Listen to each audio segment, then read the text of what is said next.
ആദ്യത്തെ ചോദിച്ചു, താങ്കൾ എന്തിനാണ് ഡാൻസ് ഓഫ് ടീം വന്നപ്പോൾ ഓടിയത്? പുള്ളി പറയുന്നു, ഇത് വന്നത് ഡാൻസ് ഓഫ് ടീമാണെന്ന് ഞാൻ അറിഞ്ഞില്ല. പുള്ളിക്ക് കൊടുത്തിരിക്കുന്ന നിയമോപദേശങ്ങളിൽ നിന്നാണ്. കാരണം ഡാൻസ് ഓഫ് ടീമിനെ കണ്ടിട്ടില്ല. പകരം സർവീസ് വേണോ എന്ന് ചോദിച്ചു.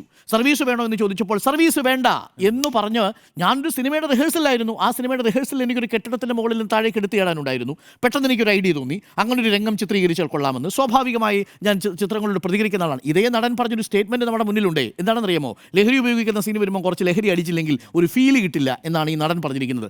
ഈ നടൻ വേറൊരു സമയത്ത് വിമാനത്തിൽ യാത്ര ചെയ്യുന്ന സമയത്ത് കോക്ക്പിറ്റ് കയറി. എന്നിട്ട് എന്താണ്, വിമാനമൊക്കെ നേരെ ചൊവ്വേ ഓടിക്കുന്നു നോക്കാൻ കയറിയതാണെന്നാണ് പിന്നീട് പറഞ്ഞത്. കേസെടുത്തു ഈ നടൻ്റെ പേരിൽ. കോക്ക്പിറ്റിൽ കയറി അതിക്രമം കാണിച്ച നടനാണ്.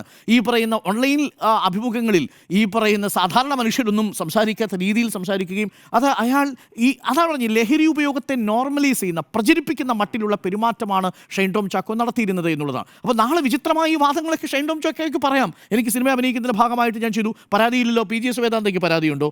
ആ ഹോട്ടലുകാർ ഇതുവരെ പരാതി കൊടുത്തിട്ടില്ല. അത് സിനിമയിലെ ഒരുപാട് താരങ്ങളെ അവിടെ അവർ ഹോസ്പിറ്റാലിറ്റി കൊടുക്കുന്നൊരു ടീമാണ് PGS വേദാന്ത എന്ന് പറയുന്നത്. അപ്പോൾ ആ ഹോട്ടലിലെ ഉടമയ്ക്ക് പരാതിയില്ല. പിന്നെന്താ പ്രശ്നം? ഞാനെടുത്ത് ചാടി, അതൊന്ന് നോക്കിയതാണ്. അടുത്ത സിനിമയിൽ എനിക്ക് ഇങ്ങനെ ചാടേണ്ടി വരുന്നു, ഡ്യൂപ്പില്ലാതെ അഭിനയിക്കാൻ ഞാൻ റിഹേഴ്സൽ നടത്തി എന്ന് പറഞ്ഞാൽ പോലീസിന് ആ കാര്യത്തിൽ കേസെടുക്കാൻ പറ്റൂ?